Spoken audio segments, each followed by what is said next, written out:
உனக்கு என்னப்பா காலேஜ் வச்சிருக்க?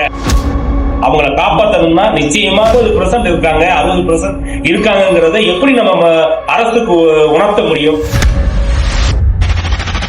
அது ஒரு அமைப்பு, அது ஒரு சங்கம். அந்த சங்கத்து மூலியமாக மக்களுக்கு நம்ம சமுதாயத்தை உயர்த்தி காட்ட முடியும். அரசியலால மட்டும்தான் முடியுங்கிற நம்ம மக்கள்கிட்ட விழிப்புணர்வு கொடுக்கணும். நம்ம சமுதாய ஓட்டை விற்பனைக்கு பண்ணக்கூடாது, பணத்துக்காக விற்பனை பண்ணக்கூடாது. நம்ம இதுல ஒற்றுமை கிடையாது. நண்டு கதை சொல்றது, நெல்லிக்காய் கதை, நெல்லிக்காய் எப்படி தனித்தனியா இருக்கு, இந்த மாதிரியான தொடர்ந்து பல்வேறு கதைகளை நம்ம சொல்லிக்கிட்டே இருக்கோம், கேட்டுக்கிட்டே இருக்கோம். சிறிய கட்சி முதல் பெரிய கட்சி வரைக்கும் யாருமே சீட்டு கொடுக்கல. யார் கொடுப்பாங்க?